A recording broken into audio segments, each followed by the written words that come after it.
कुछ बातों का ध्यान रखना होगा।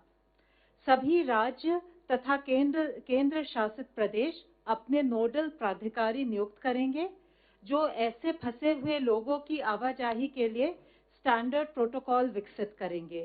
वे ऐसे स्ट्रैंडेड व्यक्तियों का पंजीकरण भी करेंगे। संबंधित राज्य आपस में सलाह मशवरा करके सड़क मार्ग से यात्रा पर परस्पर सहमति बनाएंगे। जाने वाले सभी लोगों की स्क्रीनिंग होगी। एसिम्प्टोमेटिक पाए जाने पर उन्हें जाने की अनुमति मिलेगी। समूह में यात्रा के लिए बस का प्रयोग किया जाएगा। बसों को सैनिटाइज किया जाएगा और बस में बैठते समय सोशल डिस्टेंसिंग के नियम का सख्ती से पालन किया जाएगा। ट्रांजिट रूट में आने वाले सभी राज्य इन लोगों की आवाजाही की अनुमति देंगे। गंतव्य पर पहुंचने के उपरांत स्थानीय स्वास्थ्य अधिकारी इन लोगों का मेडिकल चेकअप करेंगे। यदि इन्हें संस्थागत क्वारंटाइन की आवश्यकता नहीं प्रतीत होती है तो 14 दिन के लिए होम क्वारंटाइन में रखेंगे। नियमित रूप से इनका हेल्थ चेकअप किया जाएगा और इनके स्वास्थ्य पर नजर रखी जाएगी। यात्रियों को आरोग्य सेतु ऐप का उपयोग करने के लिए प्रोत्साहित किया जाएगा। सभी राज्यों को इन सभी निर्देशों का सख्त अनुपालन करना होगा। इसके अलावा आज मैं आपके साथ हमारी 2 इंटरमिनिस्ट्रियल सेंट्रल टीम्स जो हैदराबाद और चेन्नई गई हैं उनका भी फीडबैक शेयर करूंगी। हैदराबाद हमारी जो IMCT गई है उन्होंने अस्पतालों का, central drug store, shelter homes, मंडी इत्यादि का दौरा किया। उन्होंने पाया कि राज्य के पास पर्याप्त मात्रा में टेस्ट किट्स, PPE किट्स इत्यादि उपलब्ध हैं। राज्य सरकार एक end to end IT dashboard use कर मरीजों की टेस्टिंग से डिस्चार्ज तक ट्रैकिंग कर रही है। उन्होंने गांधी अस्पताल भी विजिट किया जो कोविड-19 के लिए स्टेट नोडल सेंटर है और यहाँ टीम ने पाया कि इलाज और डिस्चार्ज के सभी प्रोटोकॉल्स का अनुपालन किया जा रहा है। इस अस्पताल में प्रदेश के 93% से ज्यादा केसेस का इलाज किया गया है और यहाँ पे 300 टेस्ट प्रतिदिन करने वाली लैबोरेटरी भी है। इलाज होने के बाद अस्पताल की गाड़ी पेशेंट को घर तक छोड़ती है और मोबाइल संदेश द्वारा भी 14 दिन होम क्वारंटाइन की सूचना देती है। अस्पताल में भर्ती मरीजों को फ्री वाईफाई इत्यादि की भी सुविधा दी गई है। टीम ने किंग कोटी जिला अस्पताल का भी दौरा किया। वहां भी सभी प्रोटोकॉल्स का अनुपालन हो रहा था और सैंपल कलेक्शन की सुविधा भी। टीम ने वहां सुझाव दिया कि अस्पताल में डॉनिंग और डॉफिंग एरियाज को दूर दूर होना चाहिए। कर्मचारियों और मरीजों के लिए अलग अलग कॉरिडोर होने चाहिए। कुछ वार्डों में अटैच शौचालय नहीं थे। टीम ने सलाह दी कि इन वार्डों में मरीजों को भर्ती ना करें जिससे कि सब लोग कॉमन कॉरिडोर में एकत्र ना हो। टीम ने हुमायूं नगर का कंटेनमेंट जोन भी विजिट किया जिसको बैरिकेड किया गया है। हाउस टू हाउस सर्वेलेंस वहां चल रही है। आवश्यक सामान और सेवाएं निगम द्वारा डोर स्टेप पर उपलब्ध कराई जा रही हैं जिसके लिए निगम स्टाफ और कंटेनमेंट जोन के निवासियों का एक व्हाट्सएप ग्रुप भी बनाया गया है। कुछ हिस्सों में पुलिस द्वारा ड्रोन की मदद से निगरानी भी की जा रही है। टीम ने क्वारंटाइन सेंटर भी विजिट किया और वहां की स्थिति संतोषजनक पाई। IMCT ने सेंट्रल ड्रग स्टोर का स्टॉक मॉनिटरिंग सिस्टम भी देखा जिसके द्वारा 44 डिस्ट्रिक्ट हॉस्पिटल्स और सब डिस्ट्रिक्ट हॉस्पिटल्स में दवाइयों के स्टॉक की रियल टाइम मॉनिटरिंग की जा रही है। टीम ने एक शेल्टर होम का भी मुआयना किया। यहाँ सरकार द्वारा भोजन और अन्य दैनिक उपभोग की वस्तुएं प्रदान की जा रही है। माई GHMC ऐप के द्वारा वे फूड कियोस्क की भी जानकारी पा सकते हैं। इसके अलावा म्युनिसिपल कॉर्पोरेशन ने मोबाइल कैंटीन्स का बंदोबस्त किया है जो old age homes, night shelters, orphanages, transgenders को भी भोजन की सुविधा उपलब्ध करा रही है। टीम ने अधिकांश स्थानों पर लॉकडाउन का अनुपालन सफल पाया और इसमें कम्युनिटी लीडर्स का भी योगदान रहा है। टीम ने यह भी पाया कि सोशल डिस्टेंसिंग का अधिकांशतः पालन किया जा रहा है परंतु कुछ निर्माण साइट पर उन्होंने श्रमिकों को बिना मास्क के पाया। टीम ने संबंधित अधिकारियों को ध्यान रखने के लिए सुझाव दिया और श्रमिकों का नियमित मेडिकल चेकअप कराने के लिए कहा। अब मैं थोड़ा सा आईएमसीटी चेन्नई का भी फीडबैक दूंगी।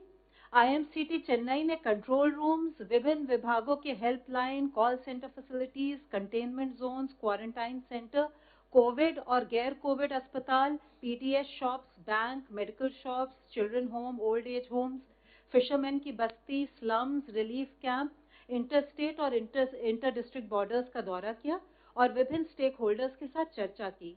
टीम ने पाया कि तमिलनाडु में रिकवरी रेट काफी अच्छी है। 2058 संक्रमित मरीजों में से 1168 यानी कि 57% लोग ठीक हो गए हैं। प्रवासी श्रमिकों के लिए रिलीफ कैंप्स में उन्होंने पाया कि व्यवस्था अच्छी है और श्रमिक सुविधाओं से संतुष्ट है। टीवी, मेडिकल चेकअप और काउंसलिंग की सुविधा भी उपलब्ध है। लॉकडाउन के दौरान लोगों के लिए कैंटीन द्वारा भी दिन में 3 बार भोजन की व्यवस्था की जा रही है। लोगों को वित्तीय सहायता, मुफ्त राशन तथा सब्सिडाइज रेट पर आवश्यक खाद्य पदार्थों के किट भी दिए जा रहे हैं। वहां पर मोबाइल सैंपल कलेक्शन वैन्स का प्रयोग हो रहा है, जिससे लोगों की आवाजाही कम होती है। यह संक्रमण कम फैलने में सहायक होता है। टेस्ट रिपोर्ट्स 24 घंटे में उपलब्ध करा दी जाती है, जो उन्होंने प्रशंसनीय पाया। कोविड टेली काउंसलिंग सेंटर और कंटैक्ट ट्रेसिंग सेंटर भी प्रभावी ढंग से काम कर रहे हैं। कोविड हॉस्पिटल में डॉक्टर्स मरीजों के साथ वीडियो कॉन्फ्रेंस द्वारा भी बातचीत करते हैं। राज्य सरकार ने घरेलू हिंसा के विरुद्ध भी उल्लेखनीय कदम उठाया है। पुलिस रिकॉर्ड्स में उपलब्ध जानकारी के अनुसार विमेन पुलिस कांस्टेबल्स, महिला पुलिस कांस्टेबल्स प्रोएक्टिवली उन घरों पर जाती हैं जहां डोमेस्टिक वायलेंस की आशंका है, जिससे कि इसको प्रिवेंट किया जा सके। अपने अनुभवों के आधार पर आईएमसीटी ने राज्य सरकार को कुछ सुझाव भी दिए हैं, जैसे कि भीड़-भाड़ इलाकों में, स्लम्स में, बैंक की शाखाओं पर सोशल डिस्टेंसिंग के अनुपालन के लिए और पुख्ता कदम उठाएं। मछुआरों के गांव में भी कोविड-19 संबंधी जागरूकता बढ़ाने की अति आवश्यकता है। अस्पतालों में जो रिश्तेदार प्रतीक्षा कर रहे हैं या लिफ्ट का इस्तेमाल कर रहे हैं, उनमें सोशल डिस्टेंसिंग का अनुपालन भी जरूरी है। हेल्थ केयर वर्कर्स में पीपीई का इस्तेमाल बढ़ाना होगा। ट्रक ड्राइवर्स की भी स्क्रीनिंग करने के लिए उन्होंने राज्य सरकार को सुझाव दिया। हमारी आशा है कि केंद्र और राज्य सरकार के एकजुट प्रयास से कोविड-19 के नियंत्रण में हम सफल होंगे। धन्यवाद। धन्यवाद। Health ministry representative please. पिछले 24 घंटों में देश में 1718 नए केसेस आए हैं, जिससे कि देश में रिपोर्ट हुए टोटल केसेस की संख्या अब बढ़कर 33,050 केसेस हो चुकी है। अगर हम देखें जो हमारे पास अभी एक्टिव मेडिकल सुपरविजन के केसेस हैं, तो वह संख्या 23,651 है। पिछले 24 घंटे में 630 पेशेंट वो क्योर भी हो गए, जिससे कि हमारे टोटल क्योर्ड पेशेंट्स की संख्या बढ़कर अब 8,324 हो चुकी है। इस तरीके से अगर हम देखें तो हम पाते हैं कि हमारे देश में टोटल रिकवरी रेट प्रेजेंटली 25.19% है। रिकवरी रेट के अंदर हम एक प्रोग्रेसिव ट्रेंड ऑब्जर्व कर रहे हैं। जैसा कि आप लोगों को इससे पहले भी बताया है कि 14 दिन पहले का अगर रिकवरी रेट देखें तो वह 30.06% था, जो कि अब बढ़कर 25% के ऊपर पहुंच गया है।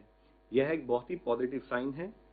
इसके साथ ही हम लोगों ने अगर रिपोर्टेड डेथ केसेस की एनालिसिस करें तो पाया कि हमारे देश में केस फेटेलिटी करीब 3.2% नोट की गई है, जिसमें से 65% मेल और 35% फीमेल पेशेंट्स थे। अगर हम मोर्टेलिटी का एज डिस्ट्रीब्यूशन भी देखें तो पाते हैं कि less than 45 years age group में 14% case fatality has been noted. 45 से 60 ईयर्स एज ग्रुप में 34.8%, 51.2% case fatality has been noted.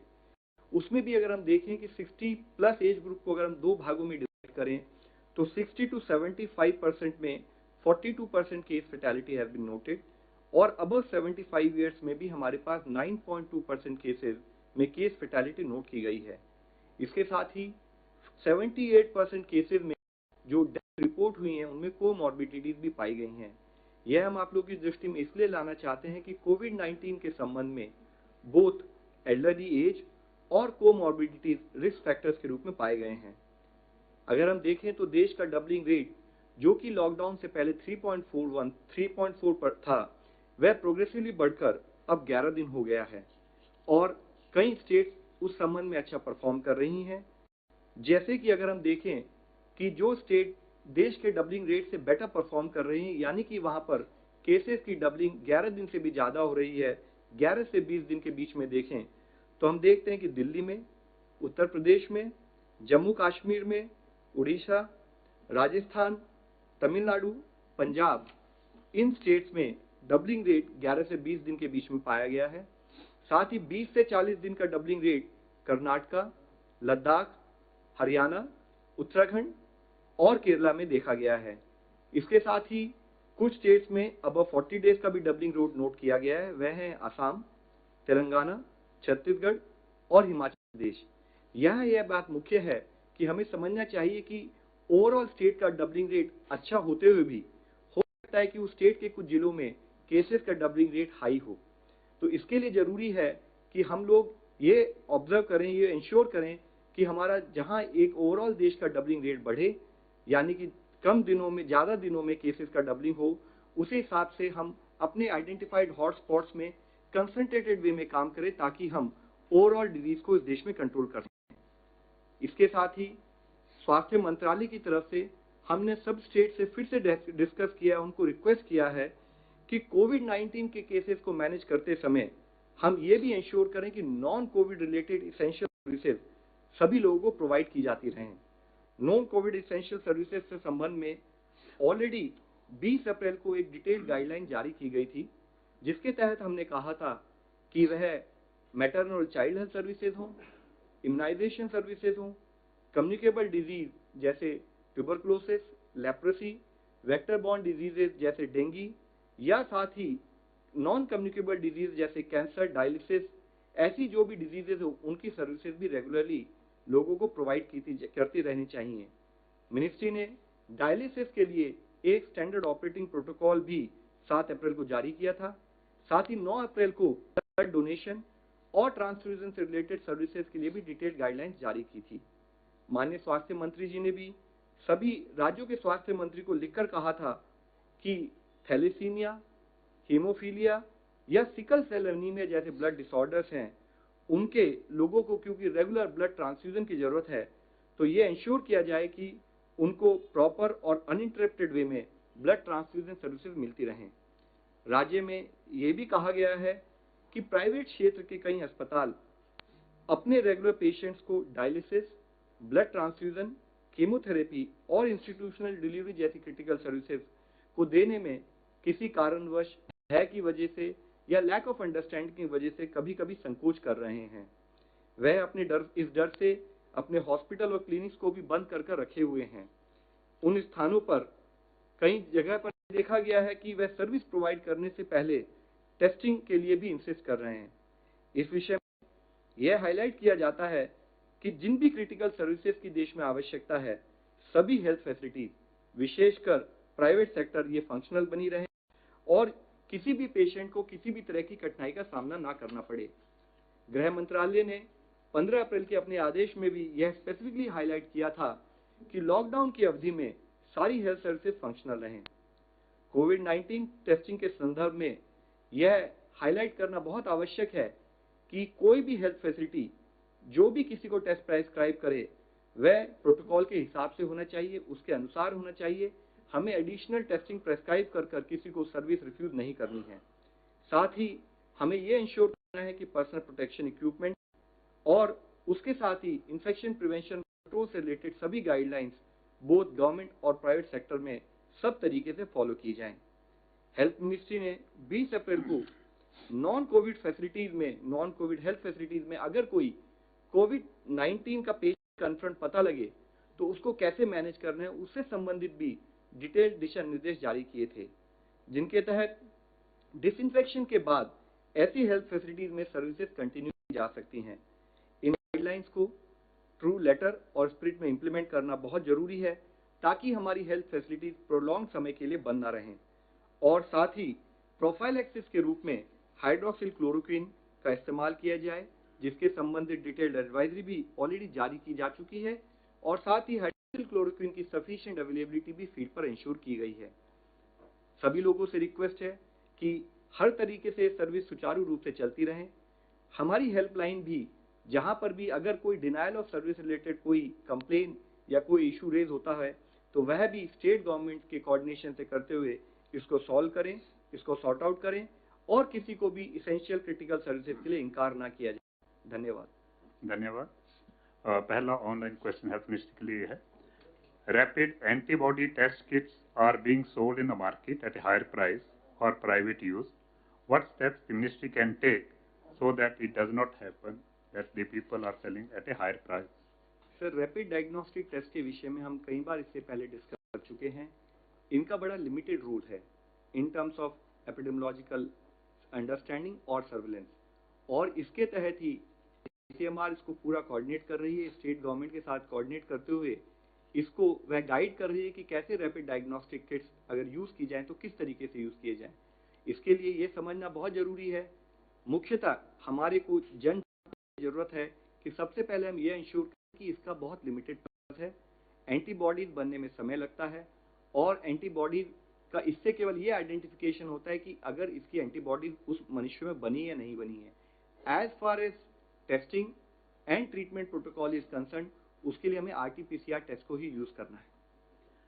Keeping in view yesterday's order of the Home Ministry, there is a question from BBC correspondent.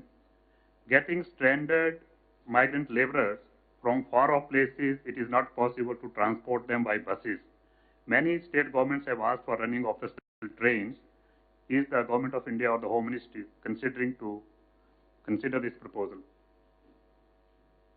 अभी तो आदेश जो आपके साथ मैंने share किया है वो बसेस का यूज करने का है। Kamal from India Today.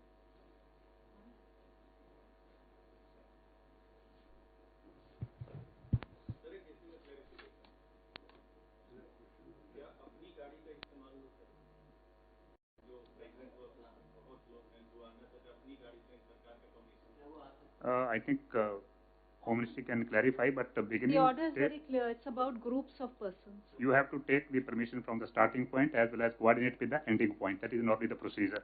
Yeah, come. Sir, US has talked about remdesivir. We want to know how positive are you about this particular treatment, and is there something about the copyright or something to do with this certain? Ma'am, we don't have a concept of copyright in medicine. I'll just like to highlight.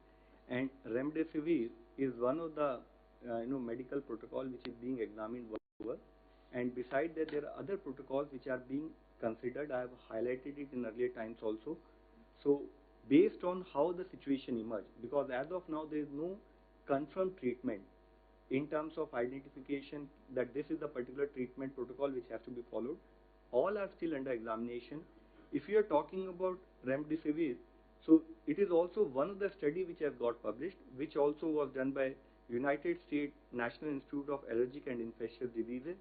There also the study did not conclusively prove as of now that yes, it is going to be 100% helpful. However, we are waiting for larger evidence to be generated for us to take a meaningful action at the field level. Also, there is a Hyderabad-based lab which is doing control both of viruses of the CCMD lab. Would you be able to elaborate on that? Ma'am, there are a lot of experimentation going on across the country in collaboration with Department of Science and Technology, Department of Biotechnology and ICMR. And whatever experiment we are doing presently, we are waiting for them to give a conclusive evidence in terms of taking a meaningful action at the field level. Mr. Brikant Prabhakar, Sahara TV. Hello.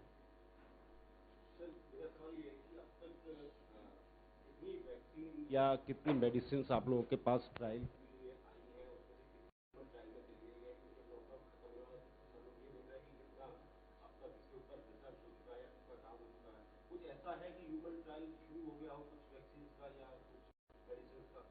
So we have discussed in greater detail even in earlier times. As I again mentioned just now, there are multiple organizations within our multiple ministries which are coordinating large amount of trials across the field level. There are few vaccine candidates which have been identified across the world, and we are also collaborating with Solidarity Trial along with WHO in terms of those. Our institutes, private institutes, across the country are also engaged with those trials in collaboration with our ministry. However, it is important to understand that development of a vaccine or development of a drug is a time-consuming process. There are different stages which have to be passed in terms of understanding that it will be safe and efficacious in terms of usage at the human level. So based on that, all the different stages, the trials are at different levels. Nothing conclusive have come in terms of identifying. As far as India is concerned, we had identified hydroxychloroquine to begin with as a prophylaxis treatment. Another online question. The government has shared the definition of various red zones, orange zones, and green zones. However, it is not clear whether services like e-commerce will resume from Monday in areas falling on in the red and orange zones. Can the response be given? This is from Sunil Dang, editor of Day After. We should wait for the new orders to come out. Okay. Mohit Dubey, News Nation.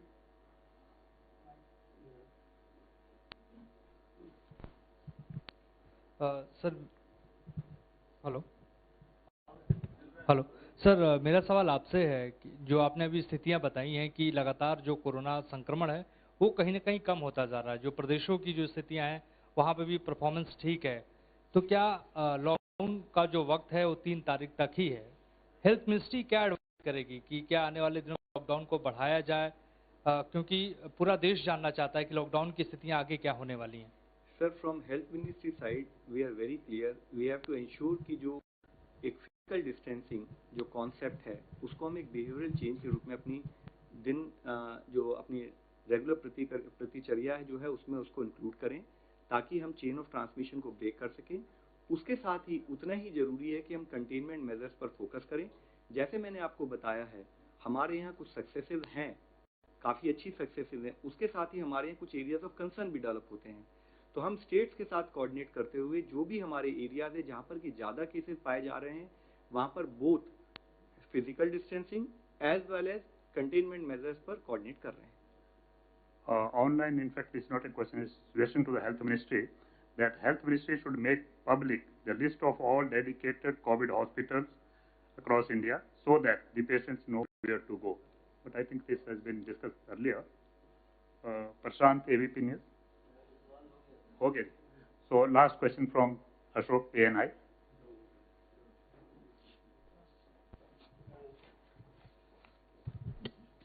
Sir, how many RT-PCR tests at present does India have, and how many more will import in the coming days? What is the estimate timeline? Sir, as we have discussed earlier also, RT-PCR test availability from one single lab. Today we have taken it to 292 government facilities and 97 private facilities across the country. So we have progressively scaled it up, and from the fact that we were doing few hundreds per day, now just to bring to your kind notice, we have come to the level where yesterday in the country 58,686 tests have been done. And if you see the average number of tests performed per day for the RT-PCR in the country for the last 5 days, the figure has progressively increased and it has come to 49,800 tests on an average per day conducted in the last 5 days. The point I would like to submit and highlight to you presently is that it is important to understand that as and when whatever capacity needs to be created in terms of testing for RT-PCR tests, country has kept on progressively increasing its capacity, and it has ensured that all people who needed to be tested as per the protocol get tested. Thank you very much. Friends, thank you.